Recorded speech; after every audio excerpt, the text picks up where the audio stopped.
Voilà. Hop. Et ce qu'on va faire aujourd'hui, on va continuer ce qu'on a fait, et puis on va faire un break, et là, on va voir comment tu peux utiliser le logiciel pour travailler avec les notes. D'accord?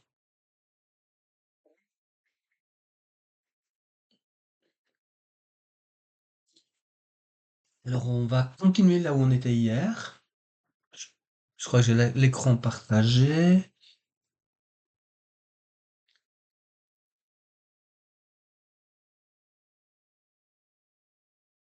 Donc, le système primovasculaire, en fait, tu vois, c'est un peu ça.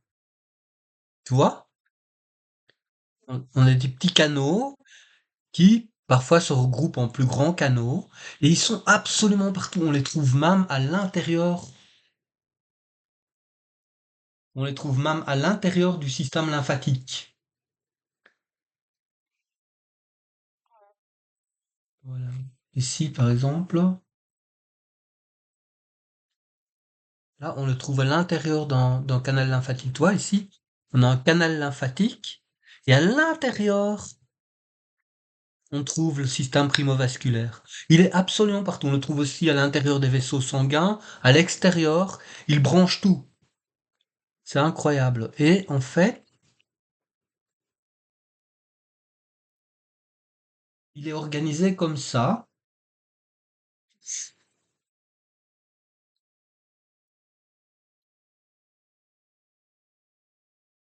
Là, par exemple, ici, on a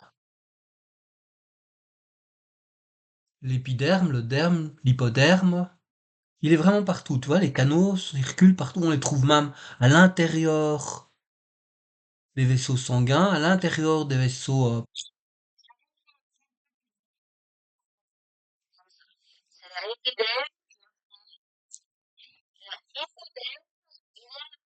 le fascia superficiel, les muscles, la séreuse, les vaisseaux sanguins. On représente les. En fait,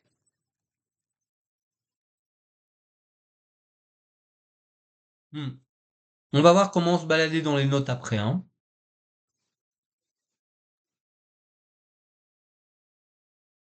Et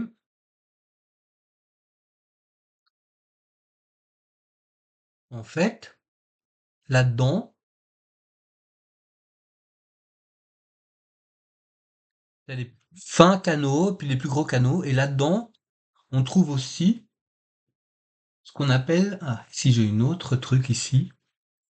Voilà, il est organisé comme ça. On trouve énormément de matériel génétique, c'est-à-dire de l'ADN, de l'ARN, des acides nucléiques. C'est bourré d'acide hyaluronique, ce même acide hyaluronique, c'est là qu'il se trouve en fait l'acide hyaluronique. Et l'acide hyaluronique, c'est extrêmement spécial parce qu'on le trouve dans le venin de serpent, dans les piqûres de mousse, les piqûres d'araignées, hein. Et là, faudra une fois que je te raconte une histoire que j'ai vécue au Brésil avec les araignées. Voilà. Et, euh, et donc, ça irrigue absolument tout le corps. Et regarde. Ça, c'est une illustration, mais ça veut dire que ça illustre tellement tout le corps que ça correspond le système primovasculaire map exactement avec le système de médecine traditionnelle chinoise, ou alors les canaux du shiatsu. On peut le vérifier expérimentalement, et des articles qui le montrent, comme je te l'avais montré la fois passée. Il y a beaucoup de littérature là-dessus. Enfin, c'est bien. Toutes les recherches, je les suis avec beaucoup d'attention. Et surtout, au niveau de la cellule,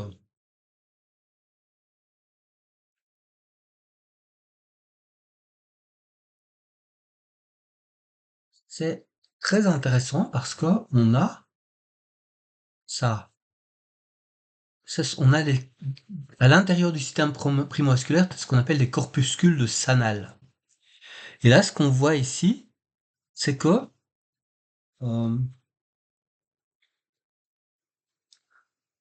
C'est qu'en fait, on récupère quand les cellules deviennent trop vieilles, on récupère leur noyau, on récupère leur ADN sous forme de petites boulettes, voilà. Et chacune des petites boulettes ici correspond à un chromosome. Donc les 46 chromosomes sont, donc les 23 paires de chromosomes sont, c'est les 46 chromatides, en fait, les 46 chromosomes qui forment les 23 paires de chromosomes sont réassemblés pour faire des nouvelles cellules. Ils sont réutilisés. Et on parlait de la vieillesse, du processus de vieillesse. Eh bien, c'est parce qu'en fait, ce mécanisme-là, euh, on, énormément, donc nos cellules se détruisent en permanence pour faire des nouvelles cellules. Ces nouvelles cellules se forment à partir des cellules souches. Et les cellules souches, beaucoup de cellules souches sont reformées à partir de, de vieilles cellules. Alors, donc, les cellules souches, ce sont les cellules qui donnent les nouvelles cellules. Donc, ouais, par exemple, dans une lame souche, comme une cellule souche. Alors, je vais voir s'il y a une traduction. Comme ça va être plus facile. Seconde là. Et-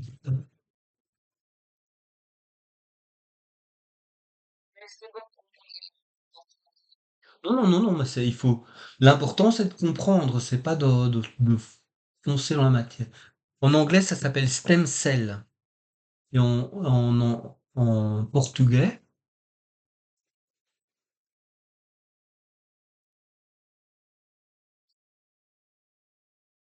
célula tronco, la célula madre.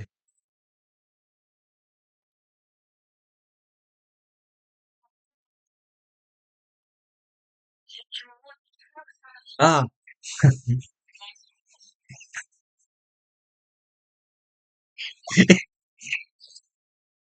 ah, oui, c'est la cellule souche en fait. C'est la cellule mère, ça fait un peu zygote quoi. C'est parce qu'en permanence, on reforme des nouvelles cellules.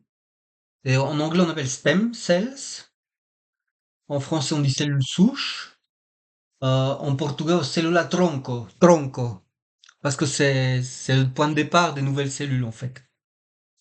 Et donc, tu comprends bien que si on recycle sans arrêt des vieilles cellules, eh bien, le- le- les noyaux sont... Parce qu'en fait, comme ça permet d'économiser de la mitose, tu vois. On fait de la mitose, les cellules souches se divisent, etc. Et elles se divisent, il y a des nouvelles cellules souches qui sont produites par mitose, mais il y a une certaine proportion qui est produite par ça.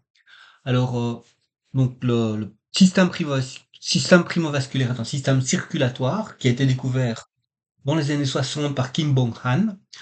Ça a été perdu de vue, ça a été retravaillé depuis principalement les universités coréennes, hein, les centres de recherche en Corée du Sud, hein, dans Séoul, depuis les années 2000. Et c'est un système qui est présent partout, chez tous les animaux, y compris chez les êtres humains. Il est composé de canaux, de corpuscules et de granules flottant dans des canaux.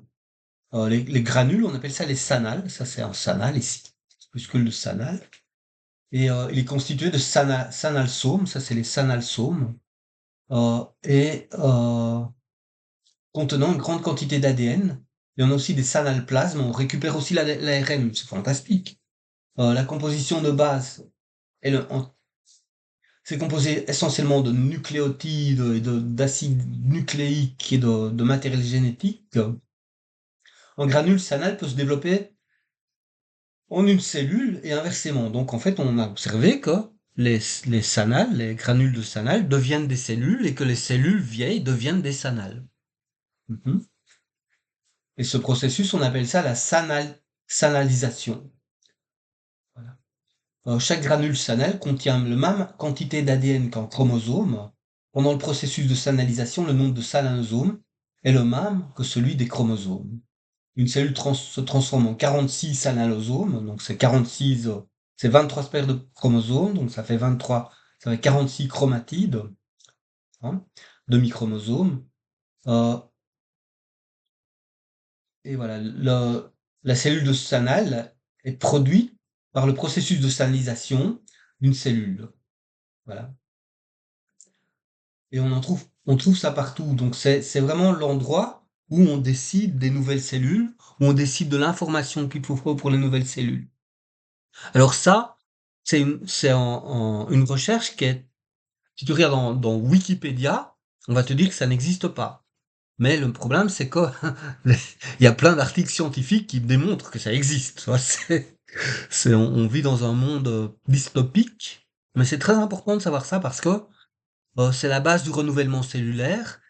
Alors, je ne connais pas la proportion des cellules souches, des cellules madre, des cellules tronca, des stem cells qui se divisent, qui se, qui se régénèrent simplement par mitose et de celles qui euh, se développent par stérilisation. Mais toujours est-il que ce mécanisme-là ben, aboutit à ce que ben, l'ADN qui est contenu dans les cellules est de plus en plus vieux, de plus en plus qu'il s'est abîmé en cours de route, ben, les, et surtout, les extrémités de l'ADN qu'on avait dit, ce sont les télomères. Poum, poum, poum, poum. Ces télomères, c'est un peu comme les plectres d'une guitare, et donc qui parcourent, les ondes scalaires qui parcourent l'ADN sont de moins en moins claires, deviennent floues, deviennent, comment dire, floues, ouais, flou, hein. Comme quand tu regardes, il y a du brouillard. Donc c'est moins clair, c'est plus flou. Donc elles font de moins bonne, l'information perd de sa clarté. Et donc le hologramme de l'être humain et surtout le mapping, la géolocalisation corporelle de la bioénergie, donc de l'hologramme de ce que doivent faire les cellules par rapport à ce qu'elles font, commence à devenir de plus en plus branquignol et ça crée, c'est ça qui fait la vieillesse et la mort en fait. C'est aussi, entre autres choses, c'est un mécanisme qui participe évidemment. Et donc c'est parce que tu m'avais posé la question hier. Alors si on continue avec le conjonctif, il y a aussi quelque chose de très important, c'est que dans l'embryologie, on va voir ça tout de suite. Hop,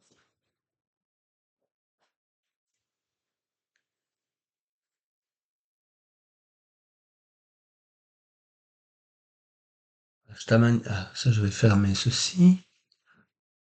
Là, on va faire un petit tour par la fécondation et l'embryologie. Donc, une fois que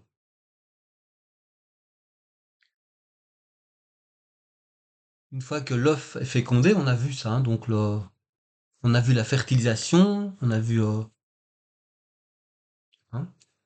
on a vu ce très beau film où on voit en fait les, le matériel génétique en provenance du spermatozoïde et le matériel génétique qui termine sa dernière division de méiose dans, dans l'ovule, il devient tout d'un coup un zygote, parce que on réunit en fait les chromatides venant de la mère, la future mère, et les chromatides venant du père pour faire le tout début du matériel génétique de la personne qui, qui va devenir un bébé, un fœtus, hein. Et donc, dès que ça se passe, bon, on a donc ici spermatozoïdes, tac. On voit que je t'avais parlé des globules polaires, c'est-à-dire que chez la femme, les restes des divisions méiotiques se trouvent encore là, c'est-à-dire du matériel génétique différent. C'est inouï. On ne sait pas ce que ça devient, ça. Mais on sait que ça devient le zygote, hein. Ça va faire. Ça, c'est là que ça va se fertiliser. Et puis, petit à petit, on va faire une première division, et puis en faire une deuxième division, puis encore une division, puis on va avoir encore une division. Ça va devenir ce qu'on appelle une morula, comme une framboise. Et puis ça va se creuser comme ça. On va avoir un blastocèle, et puis on va avoir un bouton embryonnaire, tu vois, un embryoblaste. Ça commence à se diviser comme ça par tissu, se différencier. Et tout ça, ça se produit, ça va se produire dans le... Donc il y a ici l'ovulation. Tu vois que la fécondation, ça se produit dans les trompes de Fallope. Hein. Ici, quand l'œuf est, quand l'ovule, quand il y a ovulation, ben quand même, tu vois, on passe à travers le vide, hein, dans une grande distance entre l'ovaire et le réceptacle des trompes de Fallope. Tu vois, une grande distance. Par rapport à la taille de la cellule, c'est grand. Donc il faut qu'elle arrive par là déjà. Il faut qu'il y ait une fécondation. Et puis donc, il n'est pas encore fixé, tu vois. Donc là, ces divisions-là se déroulent dans les trompes de Fallope, dans la trompe de Fallope. Et on a, au bout du 4e jour, on commence à avoir une petite morula. Et puis on va arriver ici à une blastula. Et puis ça, vers le 5e, 6e jour, ça va commencer à nidifier. Mhm. Et après,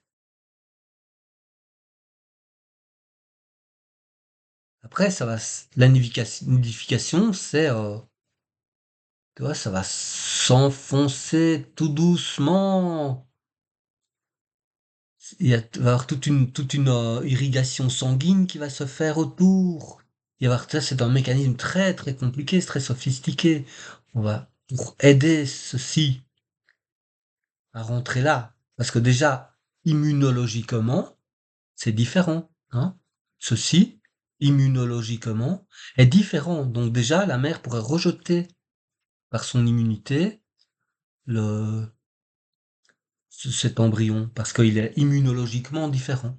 Et puis donc, ça va se développer. Et tu vois qu'ici, on a la première formation durant la 2e semaine, on commence déjà à faire un vrai canal, tu vois, comme ça. Une formation d'un canal. Et ensuite, c'est ce qu'on appelle la gastrulation. La gastrulation, c'est la formation du tube digestif qui commence déjà, tu vois, ici. Et en fait, nous, on est deutérostomes. On commence notre tube digestif par le trou du cul, pardon, par l'anus, en fait. Et puis, en fait, on ferme déjà ici la gastrulation. Et puis, en fait, on a endoderme, mésoderme, ectoderme. Ça, c'est très important. On forme 3 tissus. On a l'endoderme, le mésoderme et l'ectoderme.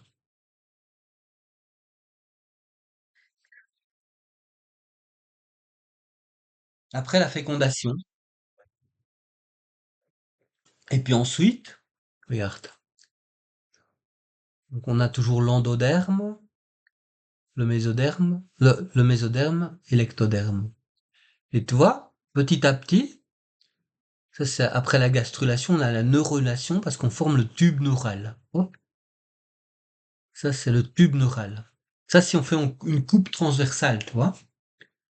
Donc on a ici les, la cavité principale du corps, ici on a le tube neural et puis ici on a l'ectoderme. Et qu'est-ce que ça donne si on regarde en longueur? Ça donne, voilà, la petite crevette qui est en train de se... Ah, non. Si on regarde en longueur,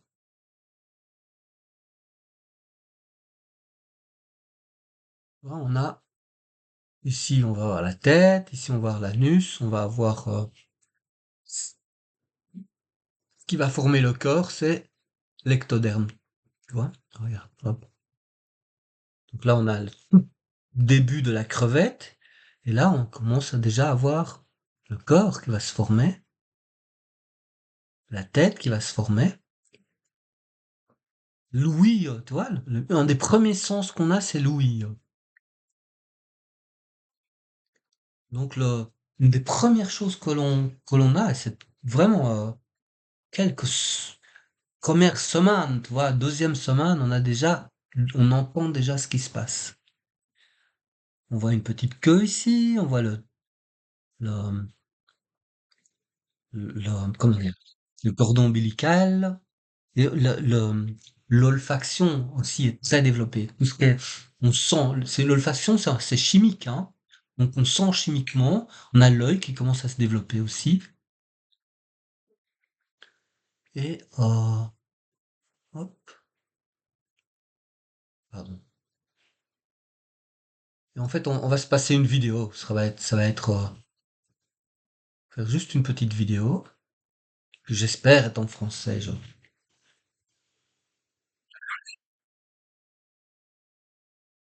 Attends, là, c'est le son skip.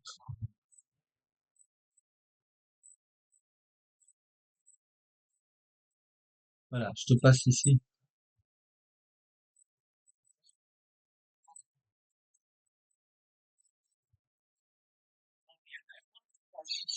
Tu vois? Tu entends? Ah, le son est pas là. Ok. Pas de problème. Je vais voir. Je sais qu'il y a une façon de faire.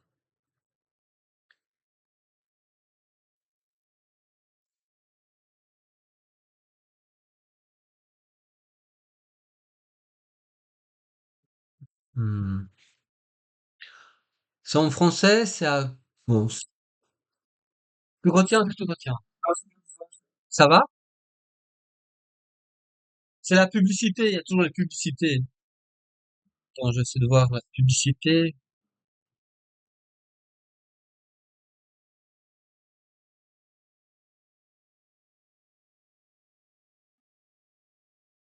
Oui. Oh non.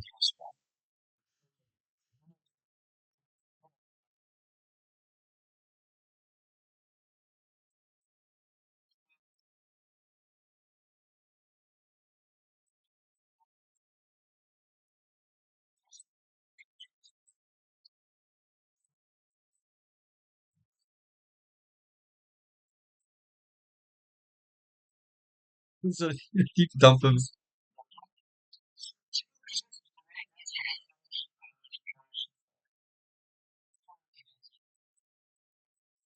Ah, qu'est-ce que tu dis? Oui, il est un peu. Tu entends pas? Ah, attends, parce que là, je partage. D'accord. Ce qu'on va, attends une seconde. Démarrer l'activité. Bon, arrêter le partage de la vidéo externe. Normalement, il y a une fonction. Normalement, ça marche. Alors, partager une vidéo externe. Je passe ça. Partager. Et là, tu vois, là, ça va, ça fait le son aussi? Ok, d'accord.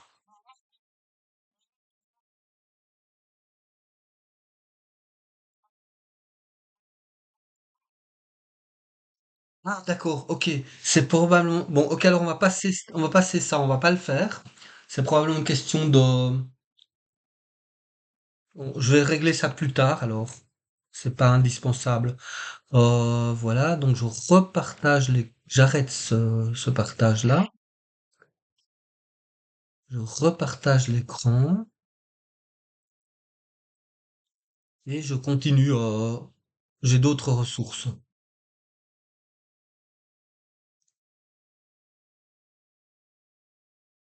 Donc là, on avait ceci et je dois avoir d'autres ressources.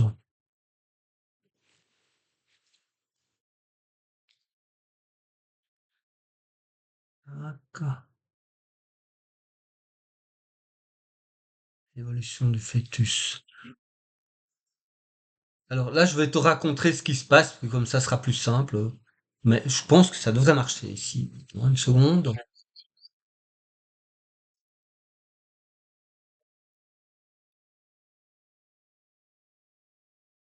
Voilà, mois par mois.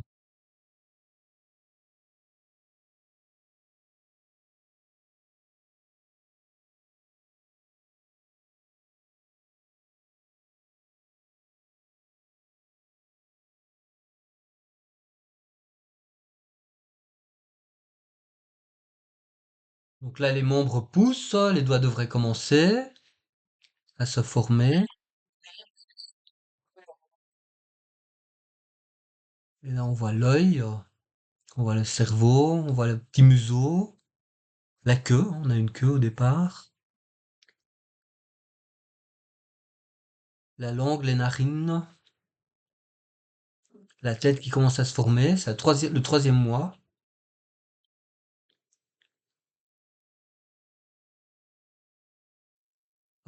Voilà, on ouvre la bouche et les cordes vocales apparaissent. Il commence à interagir avec son intéressement, à toucher. Il devient sensible aux caresses et à l'attention à ce moment-là, au quatrième mois. Et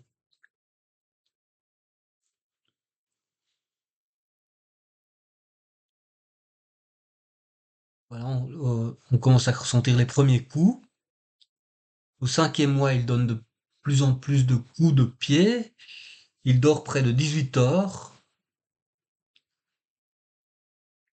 Donc la colonne vertébrale se redresse. Il entend les bruits, en particulier les sons graves. Donc tout ce qui est son grave. Ah oui, ça je dois dire que par rapport aux enfants, euh, en faisant des sons graves, hein, le père il fait des sons graves. Et c'est incroyable, je parviens toujours à endormir les bébés. Je les prends, je fais un son grave et ils sont endormis. Ils arrêtent de crier et de pleurer. Ils bougent toujours autant, mais ces mouvements sont de plus en plus coordonnés. La coordination des mouvements.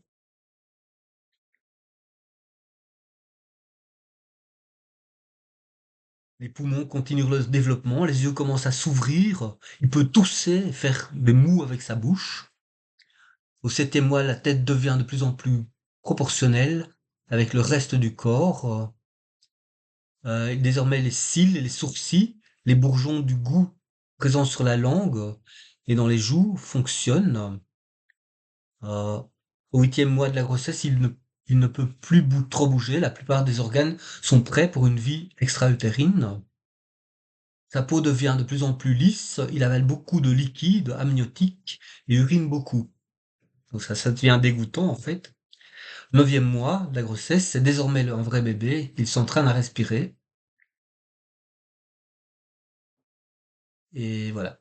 C'est évidemment, on va pas faire toute l'embryologie, c'est juste pour euh,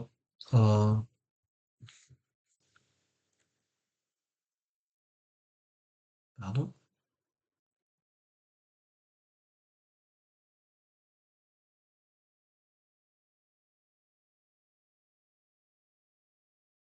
Allez, hop. Voilà, on verra ici. Donc en fait, on parlait du tissu conjonctif, on parlait du tout début. Et si on regarde en fait,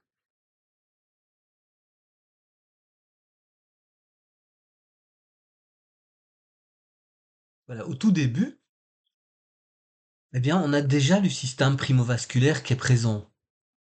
Il se développe à partir en dessous de la zone pellucide et il est déjà peuplé de plein d'ADN.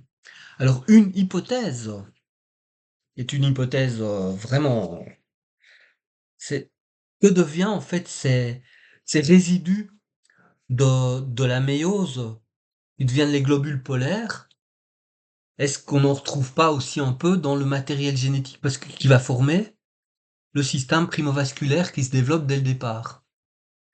Et le système primovasculaire, on le retrouve, si on voit par exemple ici un œuf de poulet, on le trouve déjà dans l'embryon. Donc tous ces canaux de Sanal et ces systèmes primovasculaires, on le trouve déjà dans l'embryon, ici. Bam. Alors tu vas dire, on le trouve dans l'embryon de poulet. Évidemment, on n'a pas fait les expériences pour le trouver chez l'homme, et on le trouve dans toutes sortes d'animaux, donc il est déjà là. Donc ce système primovasculaire est déjà en place directement. À partir, il démarre directement au même moment que se développent les premières cellules. Et donc il, il vient de, tu vois, il est ici et il fonctionne un peu comme un, parce qu'en fait, quand on voit le système primovasculaire, c'est un petit peu ce qui va donner l'information pour ce qu'il faut faire. C'est comme si on avait on peut, j'ai parlé hier de, comme une carte, un circuit électronique, tu vois, avec toute l'information qui est indiquée, qu'est-ce qu'il faut faire, quoi, où. Et que ce système primovasculaire se développe autour et vient véritablement former le tissu conjonctif euh, en même temps que se développe l'embryon. Et donc on voit ici qu'il va vraiment migrer et venir s'immiscer partout, en même temps que se développent et se différencient les tissus. Par exemple, ici on voit la formation du tube neural, des vaisseaux sanguins, des, des, des- des cavités avec les organes qui se forment. Et tout ça, déjà, en fait, se met en place. Et ça constitue en fait un peu comme l'échafaudage. Quand tu construis un bâtiment, tu as toujours des échafaudages autour. Et les échafaudages, c'est utile. C'est ce qui permet de, de mettre les briques, etc. Alors c'est parce que comment se différencient les cellules durant l'embryogenèse, ça reste un sujet de recherche ouvert, très important. On sait par exemple que la, la perméabilité de la membrane joue un rôle excessivement important.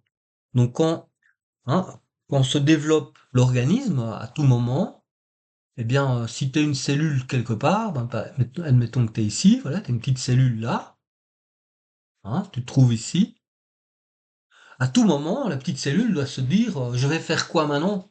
Hein, puisqu'on divise les cellules euh, à partir de cellules souches, et puis elles évoluent dans ce qu'elles doivent être.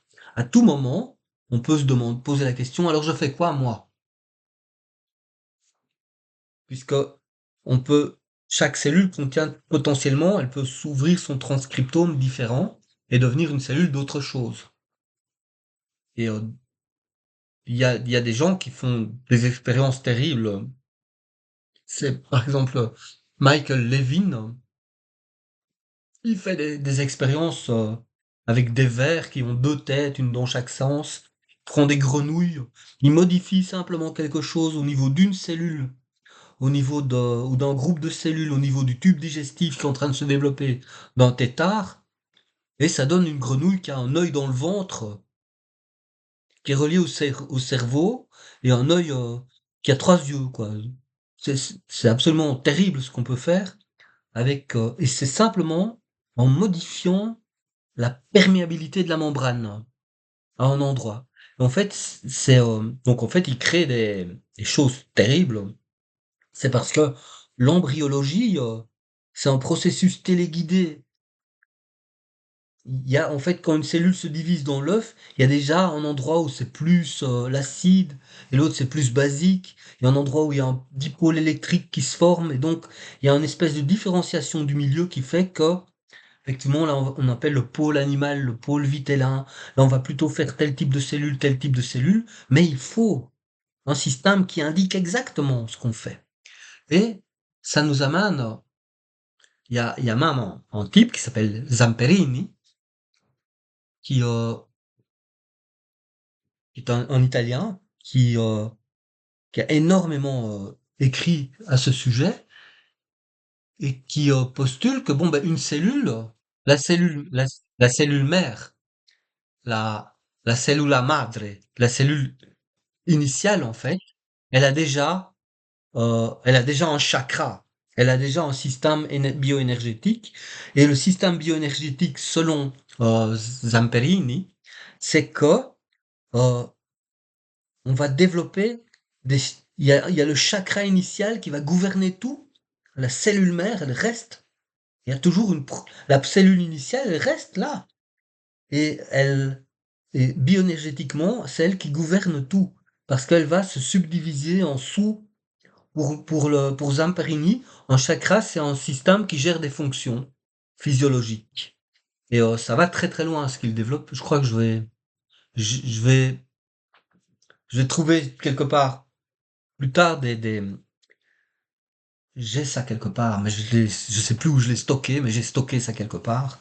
C'est des diagrammes absolument extraordinaires qui montrent enfin, qui représentent l'hypothèse de Zamperini au sujet du développement euh, du système bioénergétique, des systèmes de méridiens. Comment évolue en fait le système bioénergétique en même temps qu'évolue le système anatomique et physiologique. C'est très intéressant. Euh, et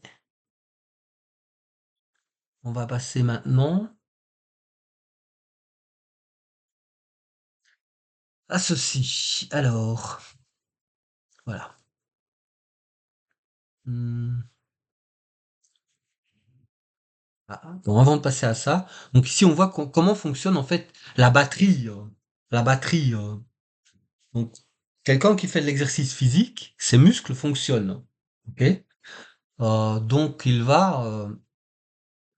on fait des mouvements, ça stresse les muscles et les os, et on va produire, du fait de la piézoélectricité, on va générer un courant électrique, on va faire fonctionner la batterie du corps humain. Bon, parce qu'il y a un chat qui fait des horribles miaulements, c'est terrible. Une seconde. Ça suffit, hein, lui, le chat.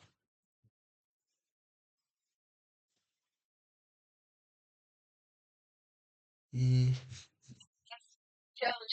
Mais c'est pas mon chat, mais c'est un chat qui fait des horribles miaulements le matin pour réveiller. Il a imité les pires voix de cris. Alors c'est terrible. Il fait des horribles cris, quoi. C'est c'est pas du tout. Enfin bon.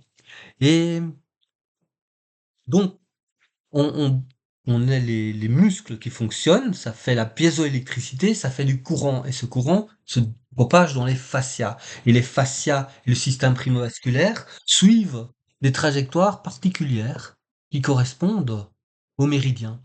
Et en plus, ces fascias, ils irriguent tous les collagènes. Donc en fait, ils vont dans le conjonctif. Je reprends ici. Hop. Ils vont partout, hein. Ici, ils vont partout. Ce courant, il suit les collagènes, il suit l'eau, il est, qui est un diélectrique, qui va donc transporter le potentiel électrique. Ça va irriguer toutes les cellules sur le chemin du muscle. Hein. On voit que les muscles et les fascias sont intimement liés. Hein. On a les muscles, les fibres musculaires. Ici, dans les cellules, l'actine, la myosine, les cellules. Et directement, dès qu'on a un groupe de cellules, on a déjà le fascia qui entoure et qui relie le tout au tout de cette façon que l'on a vu. Hop, hop, hop, hop, hop, hop, hop. Je retrouve plus. Là,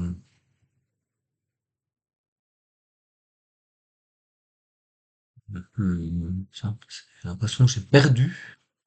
Ah non, c'est ici. Voilà. C'est ce fameux maillage de tout le corps, et donc ça va se propager en suivant des trajectoires bien précises. Et ça va se propager jusqu'au niveau cellulaire, parce que avec le collagène, les cellules vont toucher, et donc la membrane va toucher ça, et donc la membrane agit comme un condensateur électrique, et puis ça passe directement au microfilament à l'intérieur et au microtubule, et donc ça va jusqu'au noyau de chaque cellule, cette potentiel électrique, il est la condition pour que les cellules soient en bonne forme. Hein, on avait vu ce fameux diagramme ici, que si on est trop bas, donc on voit ici qu'on a une fenêtre idéale entre moins 20 et moins 50 millivolts, et en fait là on a ici la zone de bon fonctionnement d'une cellule. Si on monte à moins 50, à ce moment-là une cellule peut se diviser. Si on va trop haut, si on descend trop bas en voltage, c'est pas bon, on va faire des maladies. Et si on monte trop haut en voltage aussi, là, on va avoir des cancers, là aussi on va avoir des fongiques, donc c'est pas bien. Faut rester ici, dans cette plage-là. Et cette batterie électrique, elle dépend des mouvements qu'on fait. Alors pour chaque, pour chaque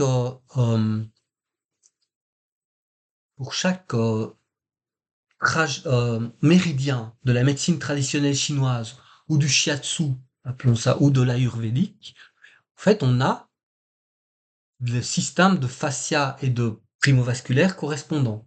Par exemple, ici, ça va être le méridien de la rate.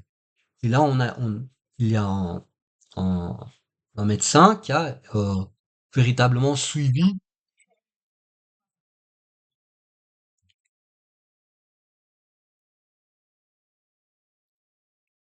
la rate, spleen, la rate. Donc en fait, pour chacun des méridiens, il a identifié euh, des, je- si le méridien de l'estomac, il a identifié partout par où ça passe.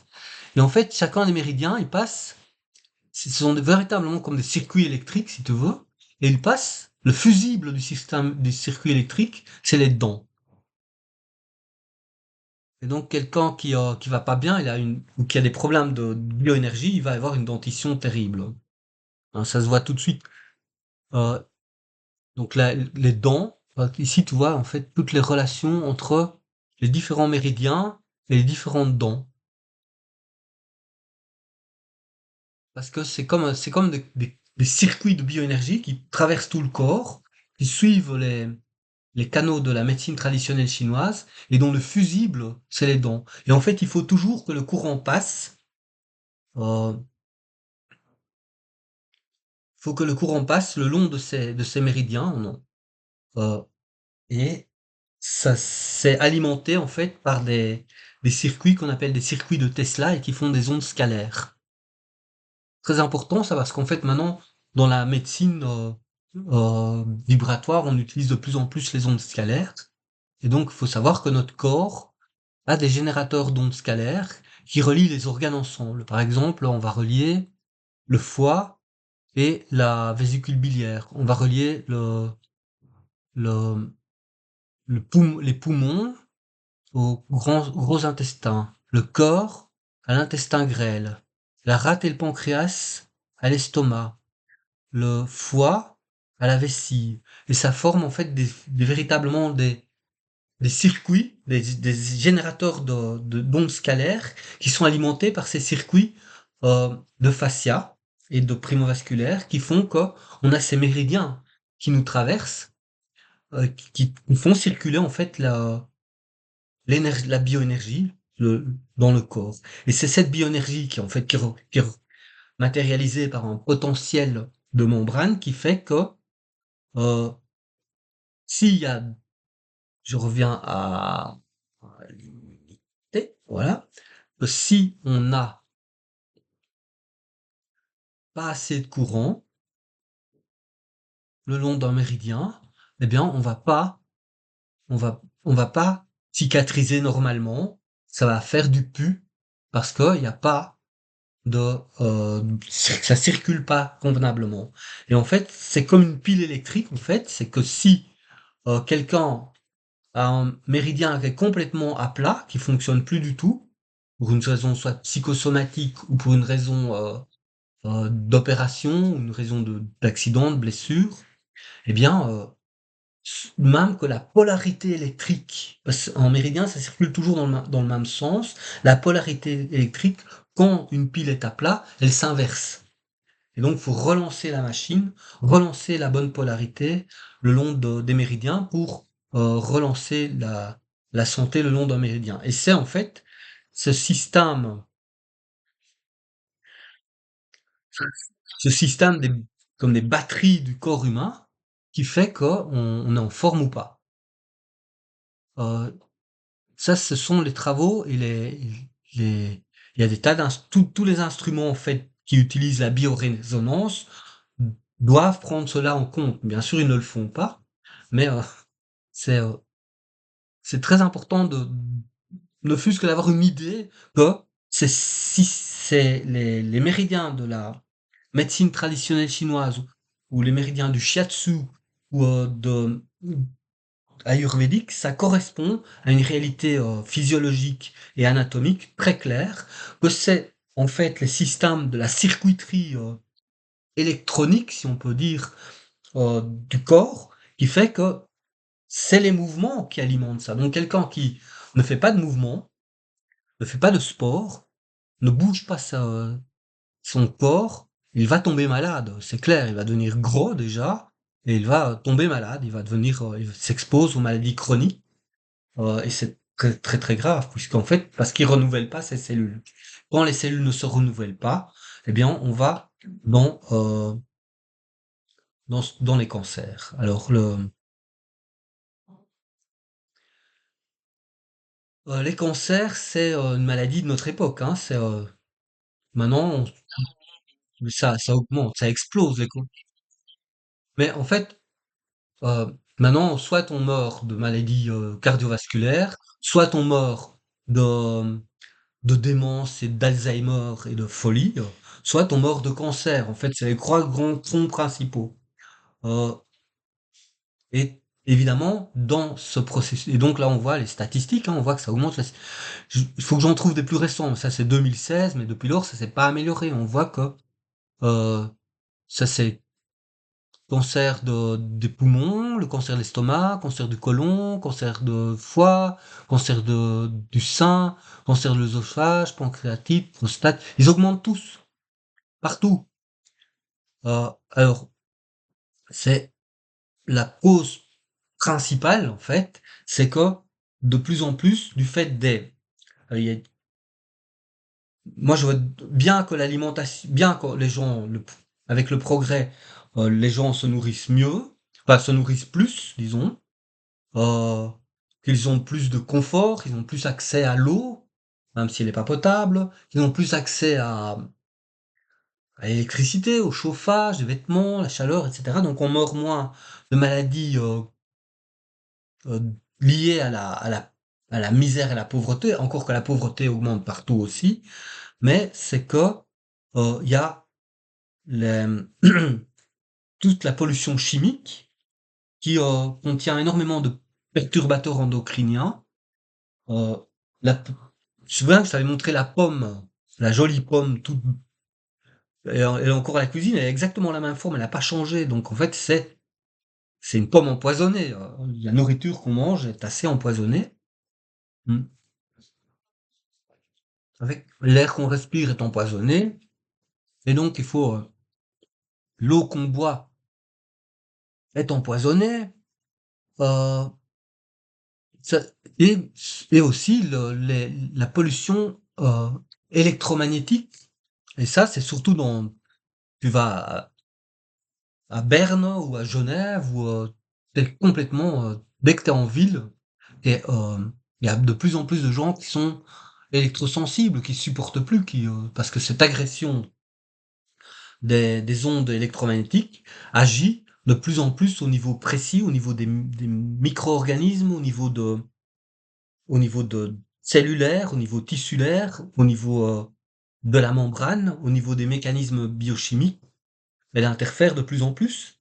Et un peu comme quand tu es dans une discothèque, hein, ça, c'est un effet stroboscopique. C'est-à-dire que les ondes, euh, les paquets d'ondes euh, de la téléphonie mobile, eh bien, ils sont comprimés. C'est des paquets digitales, donc ce sera 1, 1, 1, 0, 0, 1, 1, 0, 0, 0, 0. Ils sont compactés et ils sont extrêmement à des longueurs d'onde qui sont extrêmement petites et des fréquences extrêmement élevées. Ça va être de l'ordre du gigahertz. Quand tu rentres au niveau du gigahertz, je t'avais montré hier le diagramme de, de la lumière, eh bien en fait tu rentres dans les ondes qui commencent à s'approcher des structures biologiques et donc à interférer avec ces structures-là et à les secouer si tu veux, hein, parce que ça fait rentrer en résonance et donc ça casse quoi. Donc ça c'est aussi une grande cause et puis surtout c'est le résultat de toutes ces agressions chimiques et électromagnétiques, c'est que et des habitudes de vie, bah, c'est qu'en fait, on dort moins, on stresse plus, hein. Le fait de stresser, on produit du cortisol. Le cortisol, ça baisse l'immunité. Eh bien, on est de plus en plus dans un environnement qui est immunodépressif. Or, euh, l'immunité, elle a un contrôle. Attends. Donc, comment l'immunité agit, en fait? Euh, les mécanismes il y a des mécanismes par lesquels le système immunitaire reconnaît les tumeurs. Donc, quand il y a une tumeur, non, il faut pouvoir les éliminer. Et c'est le système immunitaire qui s'en occupe. Il y a des mécanismes effecteurs contre les tumeurs. Enfin, donc, il faut comprendre, il y a des mécanismes où les tumeurs s'évadent, enfin, se déplacent, se, se multiplient d'un endroit à d'autre, font des métastases. Et donc, il faut apprendre à connaître le système immunitaire et à pouvoir l'utiliser pour le renforcer là où il faut. Il y a des tas d'évidences. Attends, hop, parce que là je vais un peu passer à un autre mode.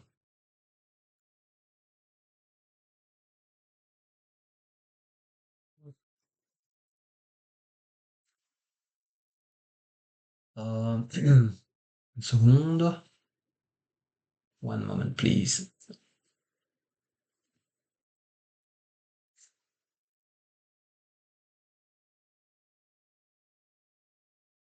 Voilà.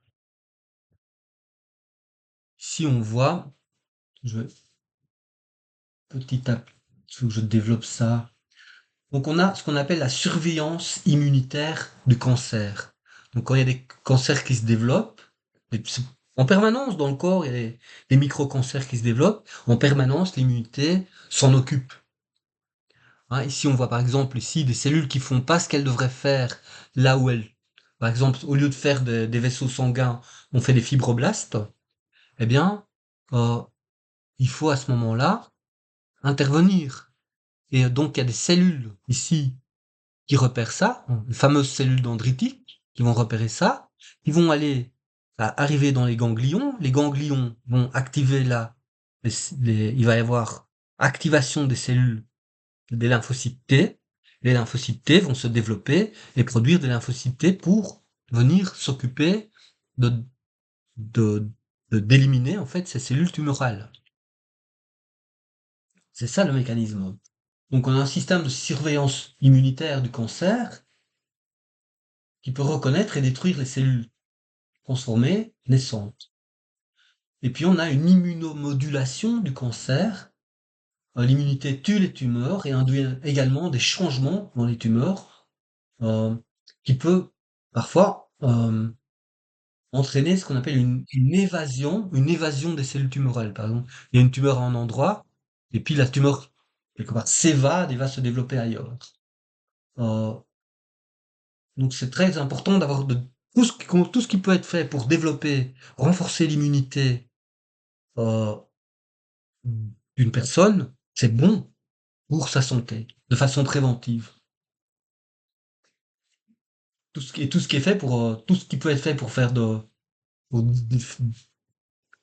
là par exemple on voit ici euh, une tumeur et on voit que quand une tumeur se développe, eh bien le système euh, sanguin et le système lymphatique viennent se développer et viennent se développer autour pour permettre de lutter contre. Donc c'est une vascularisation sanguine et lymphatique qui se fait dès qu'il y a un développement de tissu en fait. Et en particulier ce développement-là. Et on sait que le système primovasculaire est extrêmement présent là. pour, heu, pour faire ce qu'il faut, en fait. Et en fait, il y a aussi quelque chose, c'est que les cellules de cancer, cellules tumorales apparaissent, les tumeurs apparaissent quand il y a moins d'énergie dans le circuit. Parce que quand il y a moins d'énergie dans le circuit, ou lorsqu'il y a moins d'oxygène, enfin, s'il y a peu d'oxygénation dans le tissu, par exemple pour une raison liée à une thrombose ou à euh, pas assez de vascularisation, pas assez d'oxygénation, pas assez d'oxygénation, eh bien, l'environnement la cellule va elle va faire de la fermentation lactique. Et quand on fait de la fermentation lactique, euh, ça, la cellule les cellules, les groupes de cellules peuvent développer, elles se renouvellent pas. Du fait qu'elles se renouvellent pas, on utilise les vieilles cellules, et les vieilles cellules commencent à déconner, pardon, à faire des bêtises, à faire autre chose que ce qu'elles devraient, et ça fait des tumeurs. Ça provoque, en fait, c'est une cacophonie ce que devraient faire les cellules, en fait. Euh, voilà, ici on voit, ici, normalement, donc si tu as des cellules cancéreuses, elles sont éliminées et on recouvre le tissu. Ça, c'est la situation normale. Euh, à l'équilibre, ben, c'est un phénomène qui se reproduit tout le temps en bruit de fond et qui est contre lequel un organisme en bonne santé va lutter. Voilà. Donc, ça c'est pour. Alors, il y a on pratique l'immunothérapie. Donc, actuellement, on regarde beaucoup de choses en direction de faire des anticorps, de développer des anticorps spécifiques contre les cellules tumorales et de les diriger, essayer de les diriger. C'est pour ça, en fait, que euh, dans la recherche, évidemment, qu'on s'intéresse beaucoup à faire des espèces de petites boules dans lesquelles on peut mettre des choses qui vont exactement aller faire, de faire des médicaments dirigés. Quand on parlait de, je vais faire un saut, un saut, euh, j'en suis désolé, mais un saut dans l'immunologie, dans les infections, où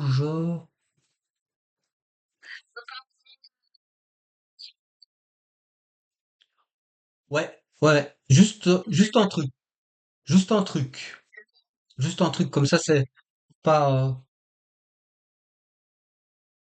je me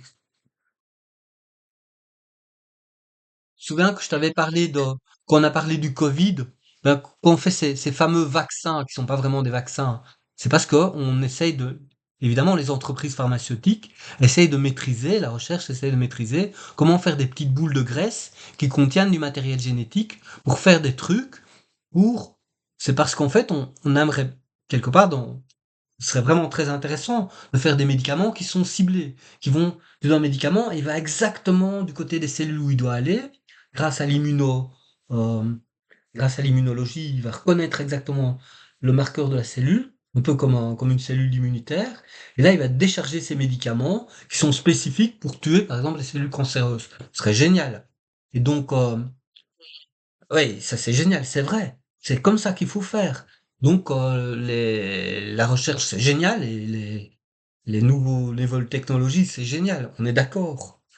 C'est mais il faut faire ça avec de l'éthique et faire ça tranquillement. C'est pour ça quand je parlais souvent les punks avec les patates là, c'est parce qu'il faut s'accrocher aux cellules et pouvoir rentrer dedans, déverser ce qu'on doit rentrer dedans.